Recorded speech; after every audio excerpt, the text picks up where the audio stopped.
Hoy tenemos el gusto de conversar con la paleobotánica Ori Rodríguez, panameña. Esperemos que sea una gran entrevista del agrado de todas las personas que lleguen a observarla, que las personas aprendan, que las personas entiendan un poquito más de esta rama de la biología, ¿verdad?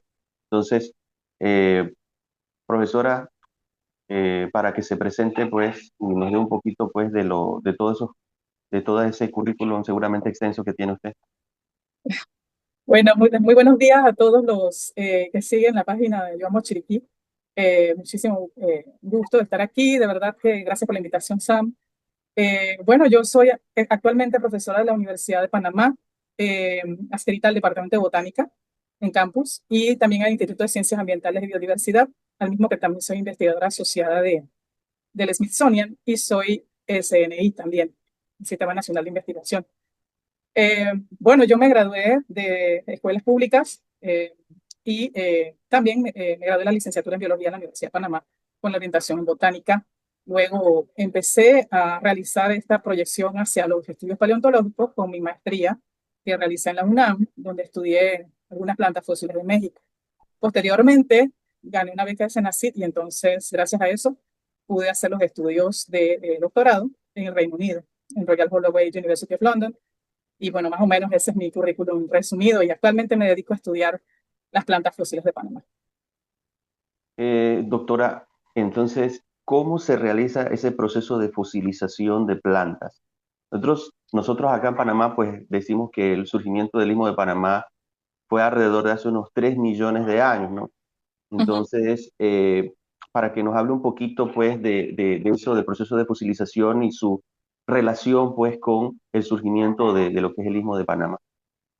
Ok, claro. Primero voy a tomar la parte del Istmo de Panamá, Ujú. que sí, el cierre final del Istmo fue alrededor de unos 3 millones de años, como lo indica los diferentes estudios que se han realizado al respecto, pero si bien es cierto que el cierre final fue en esa época, la historia, la evolución es larga. Entonces el Istmo llegó a ser pues un arco de islas volcánicas entre las cuales estaban, pues, por ejemplo, una de las regiones que yo voy a hablar hoy, que es Azuero, que es donde están las plantas más antiguas.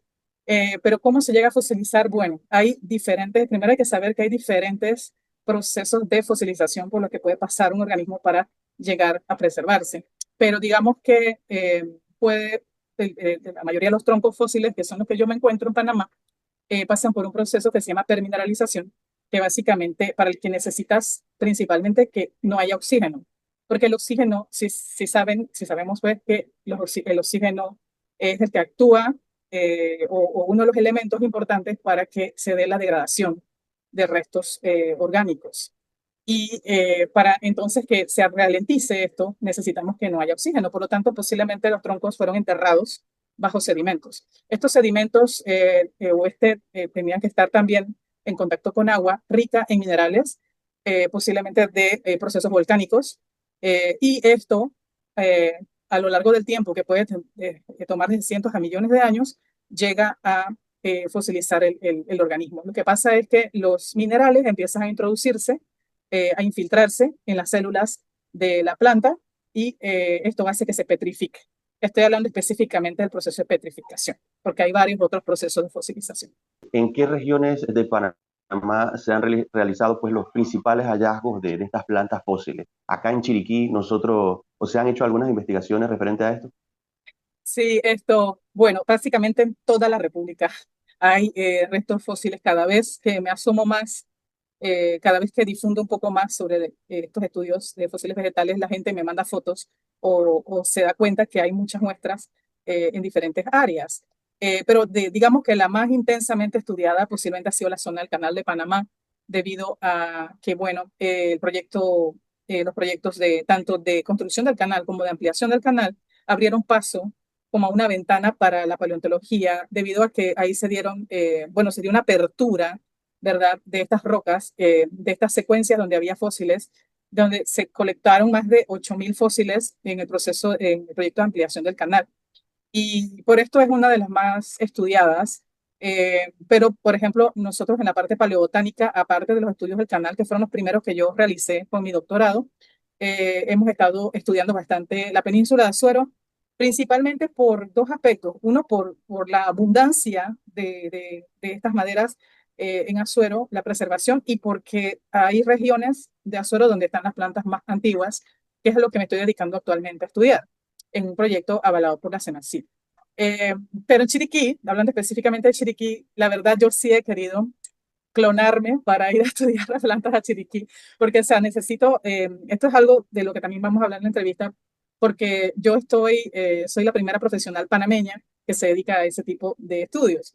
Entonces, estamos poco a poco formando el equipo y haciéndolo crecer, pero sí es un poco difícil muchas veces con todas las actividades, docencia, etcétera, dedicarse a todas las áreas, pero yo he tenido claro que el interés a Chiriquí. Hace 2 años eh, aproximadamente un poco más de 2 años, fuimos a mirar un reporte que se había dado en Cerro Punta, porque parece que como se había dado unos derrumbes, se habían expuesto unos troncos carbonizados. Posiblemente esto está relacionado más bien al volcán Barú, a la erupción del volcán Barú. Muy interesante, pero es algo que tengo como stand-by para quizás que estudiantes se dediquen a hacer su tesis o algún trabajo con esto. Eh, si hay, yo sé que en Chiriquí hay troncos permineralizados. Eh, de hecho, he intentado incluso para pedir proyectos para allá, pero pues de momento están trabajando los de Azuero. Sin embargo, sí que hay riqueza allá en Chiriquí en cuanto a las maderas fósiles y las plantas fósiles. Sí, sobre eso un comentario. Alguna vez estuve en el Valle de Antón, ahí hay un museo que este, muestra como unos troncos fosilizados, podría decirse. No sé si los habrá visto, supongo que sí. Sí, Probablemente sea algo similar a lo que se pudiese encontrar en Chiriquí, más o menos cercanos a lo que es el volcán Barú, ¿no? sí, pero también en otras regiones de Chiriquí. Y también se me pasó un poquito, pero fuimos una vez a dar una vuelta por Punta Urica en una exploración bien rápida. Yo sé que en Punta Urica hay de una época particular de Panamá donde pues no hay reportes casi de esa época. Y yo sé que en Punta Urica los hay, solo que ajá, necesitamos dirigir una expedición hacia allá más profunda para allá, yo sé que debe haber hojas fosilizadas y madera, también restos de cetáceos. Entonces, es algo que debemos hacer. Tenemos la deuda con Chiriquí, pero yo sé que vamos a encontrar cosas muy, muy interesantes. Debe haber una riqueza grande por descubrir allá. En cuanto al fósil de Panonomé, pues que está si no estoy mal, en el Museo Victoriano Lorenzo, que es un museito privado.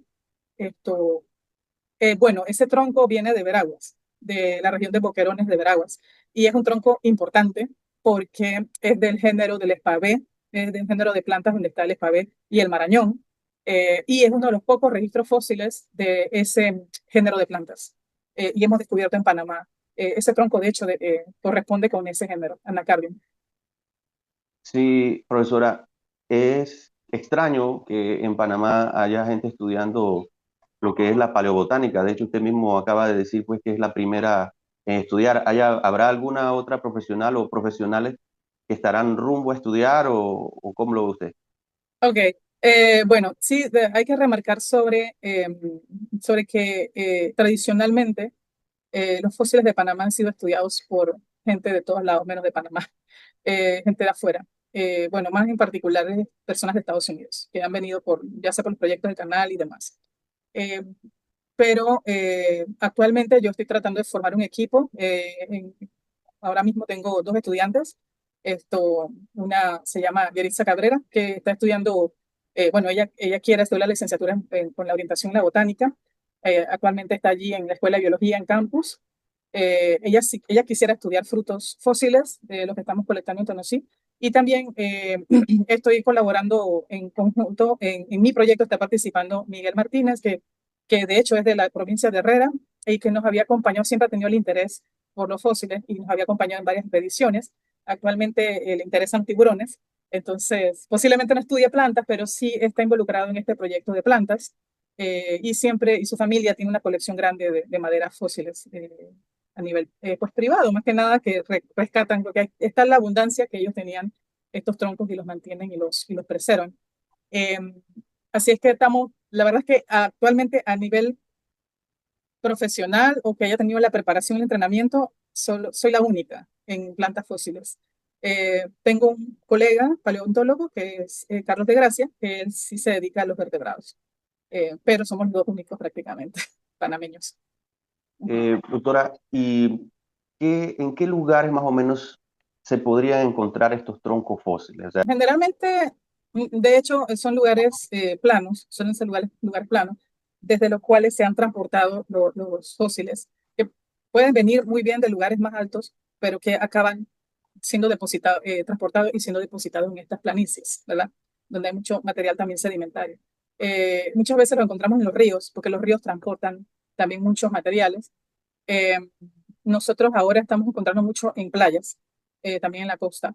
Entonces, más bien, yo pienso que están en general en muchos lugares, solo que cuando los encuentras más expuestos es porque han pasado por un transporte y se han depositado en lugares más planos, más visibles y abiertos, de hecho. Entonces, por esto, más que nada, se encuentran más fácilmente en estos lugares descubiertos, abiertos, ¿verdad? Donde no hay bosque, porque en bosque sería como difícil encontrarlos, además, que claramente se transportarían hacia lugares donde hay, o sea, han pasado por un proceso de transporte y llegan a estos lugares planos. Así que sí, generalmente sí, playas, ríos, zonas planas, como potreros. En Azuero se encuentran por potreros, generalmente en Veraguas también se encuentran en potreros. En el canal, pues se encontraron porque, pues, digamos que dinamitó todo esto, entonces lo puedes ver expuestos. Pero sí, generalmente áreas abiertas. Yo al inicio me ayudé mucho con los fondos del Sistema Nacional de Investigación, porque yo pertenezco al Sistema Nacional de Investigación, que también es, pues, actualmente se está independizando de la CENACID, pero sí, parte de la CENACID, de la Secretaría Nacional de Ciencia, Tecnología e Innovación, y pues me he ganado varios fondos, tanto de la Secretaría de Ciencia como también algunos fondos que me gané de la Vicerrectoría de Investigación y Posgrado de la Universidad de Panamá. Eh, También antes, cuando recién regresé del doctorado, me ganó un fondo pequeño con la Embajada Británica. Gracias a esto hice un estudio de colecciones de referencia de maderas para poder estudiar, para comparar con maderas fósiles. Pero generalmente han sido fondos de la Secretaría de Ciencia en los que nos apoyamos. Y ojalá pues que, por eso es importante que a la Secretaría de Ciencia se le mantenga eh, sus fondos, porque de lo contrario sería muy difícil esto, hacer investigación en Panamá. Y es necesaria, es importante que investiguemos todo nuestro patrimonio, nuestra historia, nuestra riqueza natural, para cuidar algo hay que conocerlo. Entonces es importante que conozcamos nosotros los panameños esto. usted ha colaborado con universidades extranjeras, supongo, ha tenido la experiencia de traerlos acá y supongo que también de repente habrán otros estudiantes que habrán tenido ese roce. Una institución de las que más hemos involucrado ha sido la Universidad Nacional Autónoma de México, ya que nosotros estamos trabajando con una investigadora que fue colega, bueno, fue compañera durante la maestría, pero ella es especialista en datación de rocas, o sea, ella es especialista en encontrar ese material, ella misma procesarlo y ella misma analizarlo. Entonces, ella hace esos estudios en México, en el Instituto de Geociencias en Querétaro, en México. También hemos colaborado mucho a través del Instituto Smithsonian.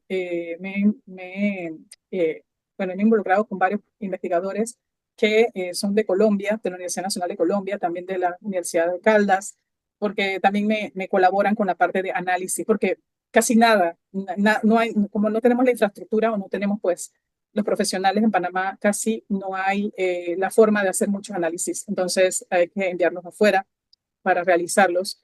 Actualmente estamos también trabajando con un investigador del Museo de Historia Natural de Chicago, el Field Museum of Chicago.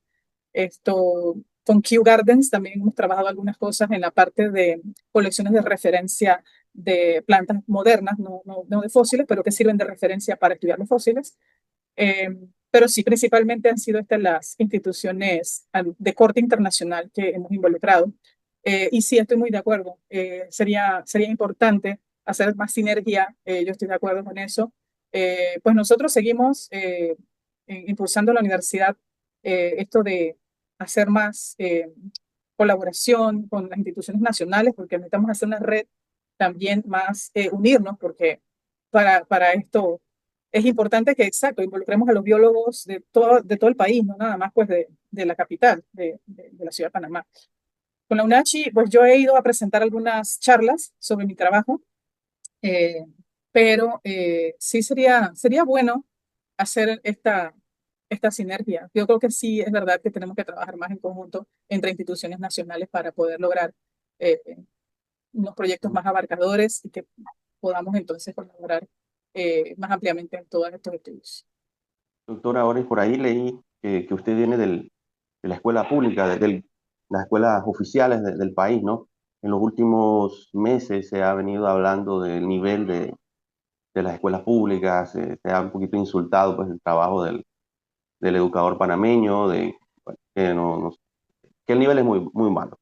Entonces, el ejemplo de usted, ¿no? Que usted llegó a ser doctora de una rama de las ciencias prácticamente inexistente en Panamá, ¿no? Porque la verdad que no hay muchos investigadores panameños que hagan estas labores.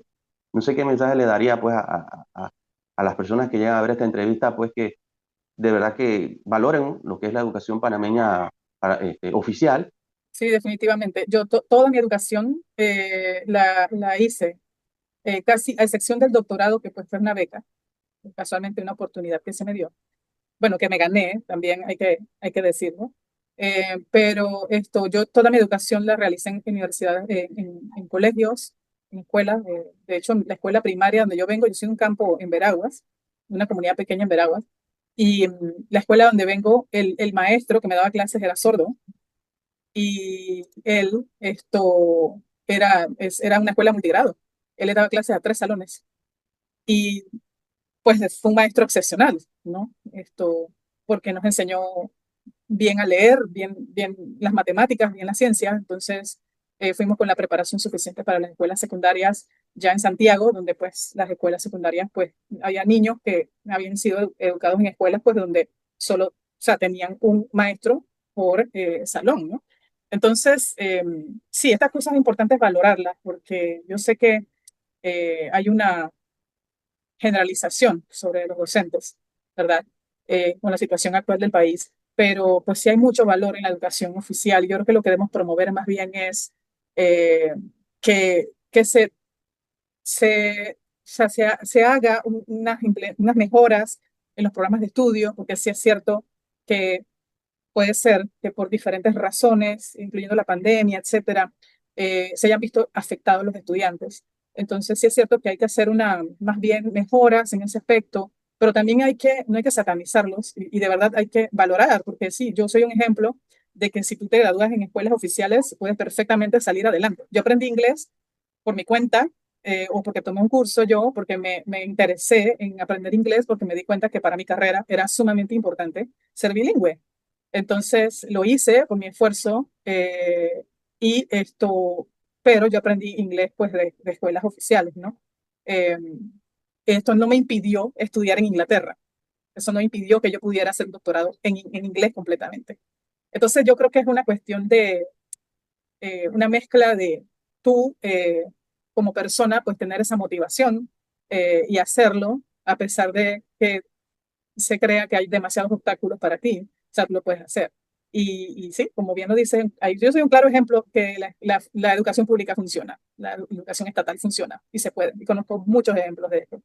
Así que definitivamente el mensaje que dejo es que esto siga, o sea, si a usted le interesa estudiar las ciencias, si le gusta, si es algo que le apasiona y que sobre todo se vea a usted mismo, a usted misma reflejado en esa carrera científica, eh, siga su línea y lo puede hacer.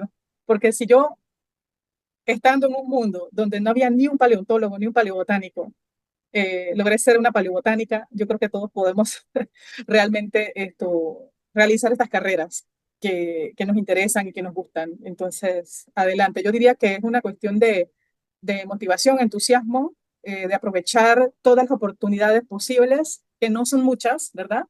Hay que buscarlas, eh, pero las hay. Y precisamente yo siento que ahora mismo está creciendo poquito a poquito esta comunidad científica en nuestro país. esta masa crítica de investigadores que se han preparado afuera o también hasta incluso están creciendo programas adentro del país y oportunidades para que podamos como resaltar en todas las posibles áreas eh, del país, ¿verdad? Claro, doctora, ¿usted cree que hay edificaciones que pudieron, o construcciones en general que pudieron haber destruido buena parte del registro fósil, la paleobotánica o en general, pues, del registro fósil desde el país? No, lo que ocurre más bien es, yo siento que hay una falta de control sobre el manejo de estos recursos. Y también el otro gran problema es que no tenemos un museo. No tenemos un museo de historia natural. Eh, la gente habla no, el biomuseo, pero el biomuseo es un museo de exhibición, no es lo mismo. Es un museo interactivo donde tú vas y hay diferentes experiencias.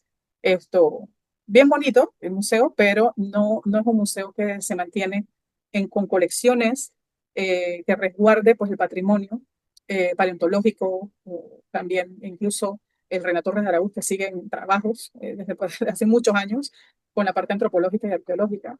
Entonces, nos está haciendo muchísima falta los museos. Como yo decía, ¿cómo vamos a cuidar algo si no lo apreciamos? O sea, ¿cómo vamos a cuidar las cosas si no conocemos?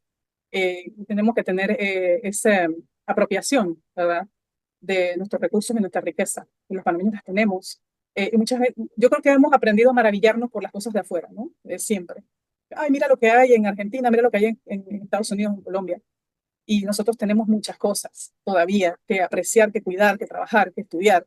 Entonces yo creo que es como una cuestión de, más bien que no hay control, no hay leyes claras sobre el patrimonio geológico y paleontológico.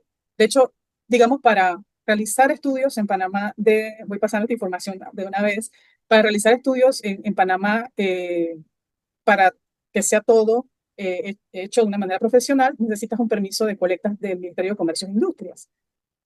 Pero solamente es como algo que presentas un permiso, porque si alguien te pregunta, tú tienes autorización para colectar estos fósiles, tú presentas el permiso.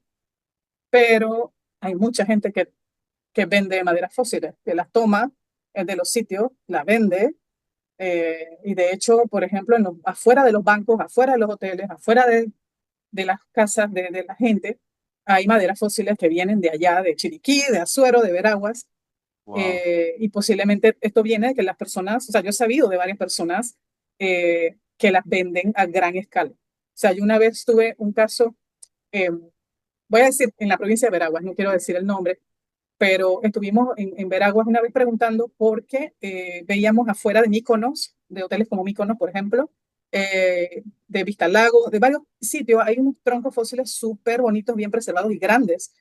Y es importante encontrar estos troncos fosilizados de gran tamaño porque nosotros debemos como reportar realmente también de qué tamaño se encuentran, porque eso tiene mucho que ver, porque dependiendo del tamaño del árbol fosilizado que te encuentras, esto te está hablando del tamaño del árbol que existió antes. Entonces tú necesitas también encontrarte con estos especímenes, tanto los pequeños como los grandes. Eh, pero ¿qué pasa? Que los grandes precisamente son los más atractivos, entonces son los que venden. Y por eso cuando uno va a campo, pues muchas veces no encuentra los troncos grandes porque se los han llevado, los han vendido. Entonces, existe una falta de control sobre este patrimonio, pero ciertamente es una historia bastante compleja porque si dijéramos, ok, vamos a prohibir estas ventas y demás, el problema está en que no tenemos un espacio donde realizar estos estudios como tal, dónde mantenerlos y de dónde puedes hacer crecer la colección. Pues no existe el espacio, no existe el museo para trabajarlo o para resguardarlo. Entonces, acabamos en una calle ciega, porque, ok, vamos a controlar esto, pero por otro lado, no existen los medios para continuar estudiándolo y continuar preservándolo. Y lo ideal sería también que la gente pudiera, los niños, las escuelas, cualquier persona pudiese ver, tener el contacto con las colecciones paleontológicas y que vieran la riqueza. Miren, en Panamá se encontró un fósil del primer mono de América, por ejemplo. O miren, esto es la primera planta de cativo, primer árbol de cativo que existió y se encontró en Panamá, o este es un marañón fósil, o sea, todo esto que se debe ir aprendiendo, ¿verdad? Desde niños, y que por supuesto no tenemos, porque no tenemos un museo donde esto se haga. Entonces es bien difícil porque sí, justo no hay un control. O sea, yo sí sé, constantemente he sabido de venta de, pues sí, las personas toman los troncos petrificados porque son atractivos, son bonitos, y los usan en los jardines como decoración. Y pues sí, no hay nada que proteja a estos especímenes en el sentido de pues, poder resguardarlo para su estudio.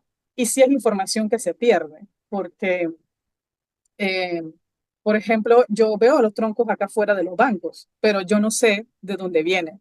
Y es muy importante saber de dónde vienen, porque para poder saber la época en la que existió, para poder saber más o menos en qué ambiente estuvo esta planta viviendo, necesita saber de dónde vino el espécimen.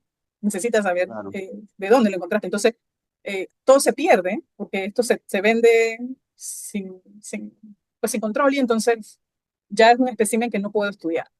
¿Podría darnos hacia ahí un listado, si tiene, especies fósiles que encontraron o que han encontrado en Panamá, o géneros fósiles que han encontrado en Panamá? ¿Qué nos dicen esos hallazgos sobre el cambio del clima de ese tiempo para acá?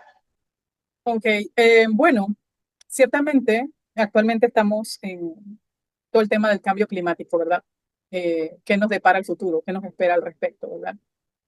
Las plantas han existido millones de años antes que el ser humano. De hecho, el ser humano, si colocas en un reloj la aparición del ser humano, pues apenas los últimos minutos será de todo el reloj, porque llevamos muy poco en la Tierra, ¿no?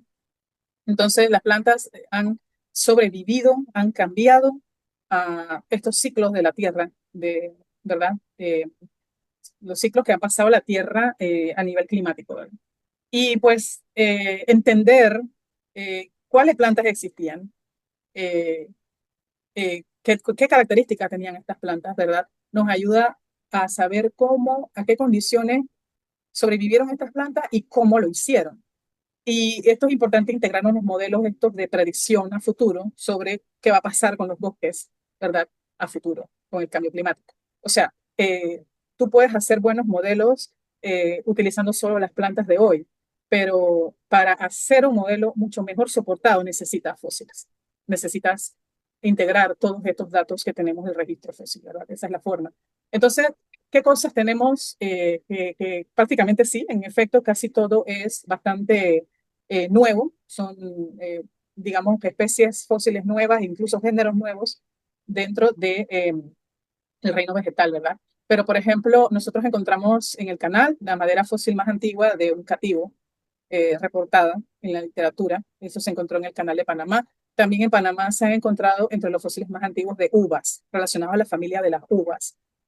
También, gracias a fósiles de Panamá, de Colombia y de Perú, bueno, recientemente se publicó un artículo sobre esto, sobre la historia, toda la historia de las uvas y cómo acá fue un centro importante para la diversificación de estas plantas. También hemos encontrado, curiosamente, bueno, sabemos que Barro Colorado, por ejemplo, era un manglar extenso, completo, de una especie que hoy día solo se da en Asia. También esto nos habla, y hemos encontrado algunos otros fósiles en Panamá, de plantas africanas o de asiáticas. Esto nos habla de una distribución de hace millones de años que estas plantas tenían que era distinta a la actualidad. Entonces se dieron extinciones pues, locales. También los fósiles de Panamá nos han ayudado a entender cómo la dispersión a larga distancia fue elemental para la distribución de muchas familias y la composición de varias. Sabemos que hay varias familias, la familia del mango, por ejemplo, en la cardiace, y la familia de la ceiba, han sido elementos importantes en la fundación de los bosques panameños desde el Eoceno, desde hace 40 millones de años. Entonces, sí, la lista es un poco larga, bueno, a pesar de que realmente tenemos que seguir estudiando muchos fósiles, porque no es, eso toma tiempo identificarlos, pero ciertamente estos son los que te puedo resaltar. También aquel fósil que te hablé del Marañón, bueno, del género Lespavé y el Marañón, que es de los pocos fósiles, de hecho, que hay en específico de ese género. Y nos habla, pues, de cambios que ha tenido, pues, la vegetación en composición de las familias, cambios de migración, o sea, de patrones de migración de las plantas, y nos habla de cómo, pues, la geomorfología o cómo eh, todos estos cambios en la Tierra moldean la, la, la geología, la topografía también, y nos habla de cómo las plantas se van moviendo al respecto, han habido cambios a lo largo del tiempo, que también han sido afectados indudablemente por los ciclos de la Tierra. Entonces, claro, porque también, por ejemplo, cuando hubo glaciaciones, la vegetación empezó a ser más hacia las sabanas, ¿no? Eh, entonces, sí, sí hemos tenido estos cambios y la única manera de saber de estos cambios es gracias al registro fósil. Es como cómo íbamos a saber que existían dinosaurios si no existían fósiles. No hay manera de Claro. imaginar eso. Sí. Sí, profe, a mí me llama la atención el volcán Barú, porque según lo Ujú. que se cuenta, este, el volcán Barú, la cima en algún momento estuvo cubierta de nieve, así que quiere decir que pudieran existir restos de plantas fósiles que soportaran esas condiciones climáticas pues de glaciación, cosas que son muy interesantes, ¿verdad? Profesora, que como usted dice, debieran de tenerse como en un museo y tal vez se pudiera hacer un museo en cada provincia Sí. fácilmente, ¿no? Ujú. Porque no solamente eso atraería a las personas, ¿no? El turismo nacional y extranjero, ¿no? De venderte a ti como un país donde se ha estudiado mucho estos fósiles, estos seres del pasado, seguramente atraería a muchísimas personas de diferentes partes del mundo. Entonces, no solamente verlo como un gasto innecesario, probablemente el Estado lo pudiese notar así, sino como una inversión a futuro, no solo para el conocimiento de las personas, de las personas nacionales, sino también para atraer turistas extranjeros.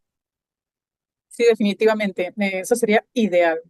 No centralizar tampoco estas colecciones, sino que también se den a nivel de provincia, que cada provincia tenga pues su colección, que pueda mostrarle a la gente. Y como dice, no nada más las personas de la provincia, sino a nivel nacional e internacional.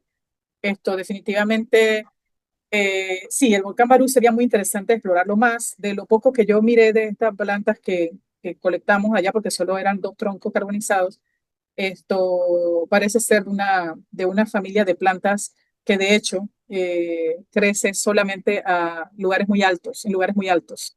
Entonces parecen ser plantas justo de altura. Entonces, bueno, igual sería interesante saber en específico qué planta era la que estaba allí, ¿no? Y como dice, pues para saber qué habitaba este lugar eh, antes de las erupciones, ¿no? Pero yo quisiera que tuviésemos como bastante estudiado todo lo que hay en Panamá y que lo tuviésemos en lo posible muy bien comprendido en términos de qué época existió, en qué ambiente existió, qué tipo de plantas eran, qué características tenían. Entonces, yo quisiera tener esa cobertura a nivel de Panamá y pues obviamente yo por eso tengo que pasar la antorcha porque no son jóvenes para siempre, ¿no? Entonces estoy tratando de pasar la antorcha a otros estudiantes para que se continúe con la escuela de paleobotánica, ¿verdad? En Panamá y que los panameños sigamos apropiándonos de estas investigaciones, ¿verdad? Que no tengamos que volver a que solo gente de afuera estudie nuestros propios fósiles. ¿Habrá alguna otra funcionalidad del estudio de estas plantas para que nosotros, bueno, para que las personas digan, hombre, pues sí, sí es muy importante el estudio de estas plantas y que las personas tal vez que vean este video se lleguen a motivar e interesar en el futuro a estudiar estos fósiles? Sí, esto, en verdad, yo creo que es un poco más difícil eh, de ser una persona que se interese por fósiles y que tenga una aplicabilidad. Bueno, distinto a que tú le digas voy a estudiar biocombustible, por ejemplo, y que tiene claramente una aplicabilidad. Esto yo diría que está en la apreciación de nuestros recursos. Yo diría que está en el hecho de que puede mover el turismo, puede mover un turismo, otra línea de turismo interesante, turismo cultural y ecoturismo. Y yo diría que por esa línea también representaría quizás una aplicabilidad, ¿no? Si lo quieres de la forma económica, ¿no? también, y al mismo tiempo cuidando, ¿verdad? Los materiales, los recursos. Diría también que, digamos, los estudios paleontológicos son la base de, del conocimiento biológico. Entonces, también ya está conectándose con la carrera de la biología, ¿verdad? Que, o sea, es más una línea como muy, muy cercana a las ciencias de la Tierra, generalmente de las ciencias de la Tierra. Entonces, digamos que para una comprensión mucho más rica de toda nuestra flora y fauna, es importante, pues, entender los fósiles. Pero, digamos, en un sentido de aplicabilidad, pues, cuando estudiamos fósiles, nosotros tenemos que estudiar las rocas. Esto va de la mano, casi siempre. Y esto, cuando estudiamos las rocas, esto entendemos mucho de procesos, historias geológicas, y muchas veces sabemos conocemos, empezamos a conocer sobre eh, las riquezas también de las rocas que hay en la región. Eh, entonces también digamos que puede tener una aplicabilidad hacia, por ejemplo, tener mapas geológicos, esto mucho más actualizados, con mucha más información, y esto abre una línea base para todos los demás que vengan a estudiar, ya sea paleontología o geología. Así es que, bueno, eh, para mí la parte más importante es la aplicabilidad de, la más importante es la apreciación, perdón, de estos estudios, la apreciación del patrimonio, la apreciación de nuestra riqueza natural y demás. Voy a aprovechar el espacio para decirlo. Estamos ofreciendo una oportunidad para pagar unos estudios de maestría gracias a una colaboración del proyecto con Senacid y una colaboración con la Universidad IAFIT en Medellín, en Colombia. Esto queremos hacerlo tipo sándwich, o sea, queremos hacer el estudiante o la estudiante tome cursos allá en Colombia y luego posiblemente escriba la tesis o ya el trabajo final acá en Panamá. O sea, que es una combinación pues, de un poco un programa sándwich. Y queremos pagar esta oportunidad de maestría de preparación en la parte paleontológica, estaría estudiando las plantas fósiles más antiguas de Panamá, básicamente. Entonces, creo que aquí esto se va a compartir mis contactos. También tengo la cuenta de Instagram, la personal, y tengo una cuenta que se llama Panama Fossil Woods, todo pegado. En Instagram la pueden seguir y allí yo anuncio cosas. Voy a anunciar pronto el flyer de esta oportunidad que les estaba comentando, pero con toda libertad pueden escribirme. Nosotros queremos la atención de potenciales estudiantes que quieran estudiar investigar sus plantas fósiles, eh, ser los próximos paleontólogos panameños, próximas paleontólogas panameñas, esto, que vayan a ser los que estudien entonces a futuro todos estos fósiles de Panamá, que hay muchos, muchos, muchos, muchos por descubrir todavía. Así que ni se preocupen que eso no se va a terminar. Hay mucho por cubrir, como vieron o pudieron sentir en esta entrevista, hay una intención de estudiar, por ejemplo, en Chiriquí, pero se necesita gente que ayude también, porque yo no puedo como dedicarme a todo eso al mismo tiempo. Entonces, sería interesante tener un grupo, ¿verdad?, de paleontología, de paleobotánica, que se dedicara allá en la provincia a estudiar sus propios fósiles. Así es que definitivamente yo creo que queda el mensaje abierto a que eh, necesitamos más profesionales en esta área, son bienvenidos. Sobre todo, eh, diría que es que si siempre han sentido una atracción por los estudios de rocas, de fósiles, siempre ha llamado la atención eh, todo esto los reportes de plantas antiguas, de dinosaurios, de fósiles, de megalodón, todos estos fósiles que son tan famosos. Eh, las plantas son menos famosas, pero no menos atractivas. Realmente es importante entender que las plantas fueron las que primero poblaron el planeta. Así que eh, están abiertas las oportunidades para para interesarse por esto. Podemos mostrarle algunos fósiles para que se incentiven al respecto. Así que con este mensaje yo los dejo y agradezco muchísimo toda la atención.